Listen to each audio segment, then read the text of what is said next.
এমন একটা শক্তির কথা ভাবুন তো, যার কাছে কোনো অ্যাটম বোম নেই, বিশাল কোনো সেনাবাহিনীও নেই, কিন্তু তার উপস্থিতি, সেটা পুরো দুনিয়া টের পায়।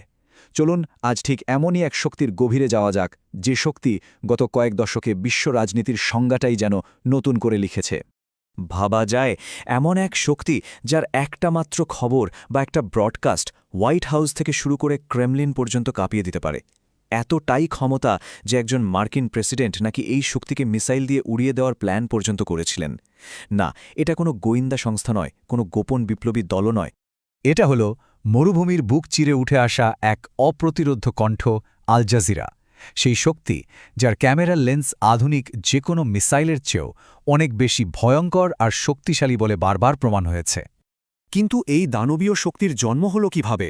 এর শুরুটা হয়েছিল বলতে পারেন একটা ধ্বংসস্তূপ থেকে, বিবিসির ছাই থেকে জন্ম নেওয়া এক নতুন বিপ্লব হিসেবে। সালটা ছিল ১৯৯৬। হঠাৎ করে বিবিসির আরবি সার্ভিস বন্ধ হয়ে গেল, আর সাথে সাথেই মধ্যপ্রাচ্যের মিডিয়া জগতে একটা বিশাল শূন্যতা তৈরি হল। কাতারের তখনকার তরুণ আমির শেখ হামাদ বিন খালিফা আল থানি ঠিক এই সুযোগটাই নিলেন। মাত্র $15 কোটি একটা প্রাথমিক ফান্ডিং আর বিবিসির সব পোড় খাওয়া সাংবাদিকদের নিয়ে দোহায় তিনি যে বীজটা পুঁতেছিলেন, সেটারই নাম আল জাজিরা। কিন্তু জানেন, আল জাজিরার আসল চমকটা ছিল এর দর্শন। সেই সময়ে আরব দুনিয়ার নিউজ মানেই ছিল শুধু শাসকদের গুণগান গাওয়া। সেখানে আল জাজিরায় নিয়ে আসলো একটা একেবারেই বিপ্লবী আইডিয়া, দি আদার ওপিনিয়ন, মানে ভিন্ন মতকেও জায়গা দেওয়া। আর ওরা যা করল সেটা তো কেউ ভাবতেও পারেনি। একেবারে লাইভ স্টুডিওতে ইসরায়েলি অফিসারদের এনে আরব দর্শকদের সামনে ডিবেট। ভাবা যায়, কি সাংঘাতিক সাহস! তবে ওদের আসল নামটা হলো যুদ্ধের ময়দানে। 9/11-এর পর যখন CNN, বিবিসির মতো বাঘা বাঘা মিডিয়া তালেবান শাসিত আফগানিস্তানে ঢুকতেই পারছিল না, তখন আল জাজিরাই ছিল একমাত্র চ্যানেল যেটা ওসামা বিন লাদেনের এক্সক্লুসিভ ভিডিও বার্তা দেখাচ্ছিল। অবস্থা এমন দাঁড়িয়েছিল যে খোদ হোয়াইট হাউসকেও খবরের জন্য এই চ্যানেলের উপরই ভরসা করতে হচ্ছিল। কিন্তু সত্যিটা বলার এই রাস্তাটা একদমই ফুলের ছিল না। প্রত্যেকটা খবরের জন্য আল জাজিরাকে অনেক বড় মূল্য দিতে হয়েছে। ওদের এই সম্মান, এই খ্যাতি তৈরি হয়েছে একেবারে সংঘাতের আগুনে পুড়তে পুড়তে। এই ইতিহাসটা শুনলে গায়ে কাটা দেয়। 2001-এ কাবুলে ওদের অফিসে মার্কিন ক্রুজ মিসাইল এসে পড়ল। 2003-এ বাগদাদে মার্কিন ট্যাঙ্কের গোলায় সাংবাদিক তারিক আইয়ুব মারা গেলেন। 2021-এ গাজায় যে টাওয়ারে ওদের অফিস ছিল সেটাই গুড়িয়ে দেওয়া হলো। 2022-এ শিরিন আবু আকলেকে হত্যা, আর 2024-এ ক্যামেরাম্যান সামের আবু দাক্কাকে ড্রোন হামলায় মেরে ফেলা হলো। প্রত্যেকটা বুলেট, প্রত্যেকটা মিসাইলের একটাই টার্গেট ছিল, এই লেন্সটাকে বন্ধ করে দেওয়া। হুমকিটা যে কতটা ভয়ঙ্কর ছিল তার একটা প্রমাণ দিই।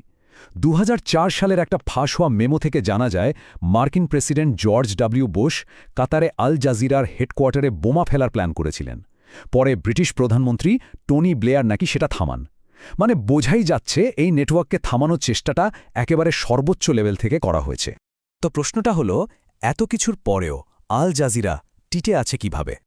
এর উত্তরটা লুকিয়ে আছে কাতারের একটা অদ্ভুত, একটা প্যারাডক্সিক্যাল রাজনৈতিক কৌশলের মধ্যে, যেটা একে পৃথিবীর সবচেয়ে শক্তিশালী সফট পাওয়ারে পরিণত করেছে।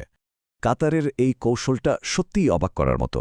দেখুন, একদিকে মধ্যপ্রাচ্যে আমেরিকার সবচেয়ে বড় যে সামরিক ঘাঁটিটা আল উদাইদ, সেটা কিন্তু কাতারেই। আবার অন্যদিকে সেই কাতারই আল জাজিরাকে টাকা দেয়, যে চ্যানেলটা দিনের পর দিন ধরে মার্কিন পলিসির কড়া সমালোচনা করে যাচ্ছে। এটা আসলে কোনো বিরোধাভাস নয়, বরং কাতারের টিকে থাকার এক মাস্টার স্ট্রোক ডিপ্লোমেসি। আর এই নেটওয়ার্কের পেছনে কাতারের বিনিয়োগটাও কিন্তু বিশাল। আল জাজিরার বাৎসরিক বাজেট প্রায় $1 বিলিয়ন, যার প্রায় পুরোটাই আসে সরাসরি কাতার সরকারের কোষাগার থেকে। এই বিশাল অঙ্কের টাকাটাই বুঝিয়ে দেয় আল জাজিরা কাতারের জন্য ঠিক কতটা জরুরি।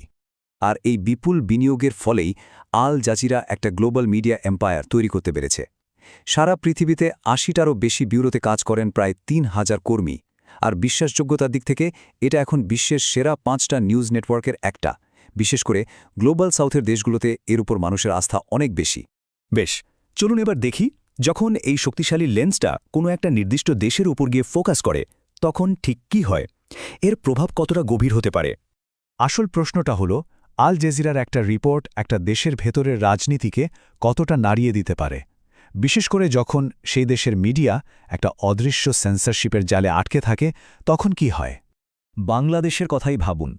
2021 সালে all the prime ministers main নামে একটা ডকুমেন্টারি ইন্টারনেটে রীতিমতো একটা ডিজিটাল সুনামি বইয়ে দিয়েছিল। রাষ্ট্রের একেবারে সর্বোচ্চ স্তরের দুর্নীতি নিয়ে বানানো এই ভিডিওটা একটা রাজনৈতিক ভূমিকম্প তৈরি করেছিল, তাই না? আর এটা কিন্তু কোনো একটা বিচ্ছিন্ন ঘটনা ছিল না। ২০১৩ সালের শাপলা চত্বরের ঘটনা হোক কিংবা বিতর্কিত নির্বাচন, মানবাধিকার লঙ্ঘন, এইসব সেন্সিটিভ বিষয়গুলো আল জাজিরার ক্যামেরায় বারবার উঠে এসেছে। যখনই দেশের ভেতরের কোনো কণ্ঠকে চেপে ধরার চেষ্টা হয়েছে, দোহা থেকে সেই কণ্ঠের হয়ে গর্জে উঠেছে আল জাজিরা। তাহলে সব শেষে প্রশ্নটা কি দাঁড়ায়? আল জাজিরা আসলে কি একজন নির্ভীক সত্য সন্ধানী, নাকি একটা ভয়ঙ্কর রাজনৈতিক অস্ত্র, নাকি এই দুটোর মাঝামাঝি কিছু একটা? দেখুন, এখানে দুটো পক্ষ আছে। একদল মনে করে আল জাজিরা এক সাহসী কণ্ঠ, যা নির্যাতিত মানুষের কথা বলে আর ক্ষমতাকে প্রশ্ন করার সাহস রাখে। আবার সমালোচকরা বলেন এটা আসলে কাতারের একটা নিখুঁত রাজনৈতিক অস্ত্র, আঞ্চলিক প্রভাব খাটানোর একটা ঢাল ছাড়া আর কিছুই নয়। তবে একটা কথা বলতেই হবে, আল জাজিরা হতে গেলে শুধু কোটি কোটি ডলারের স্টুডিও থাকলেই হয় না। এর জন্য দরকার পরাশক্তিকে চ্যালেঞ্জ করার মতো বুকের পাটা।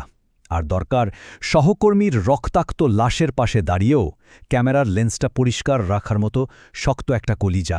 আর সবশেষে একটা প্রশ্নই মাথায় ঘুরতে থাকে। মিথ্যার এই সাগরে ক্ষমতা সবসময় সত্যকে ঘৃণা করে, আর আল জাজিরা সেই ঘৃণার ওপর ভর করেই নিজেদের সাম্রাজ্যটা করেছে। কিন্তু ভাবুন তো, পৃথিবীর শেষ প্রতিবাদী কণ্ঠটাও যদি একদিন থেমে যায়, সেই ভয়ঙ্কর নীরবতার মধ্যে কি আমরা টিকে থাকতে পারব?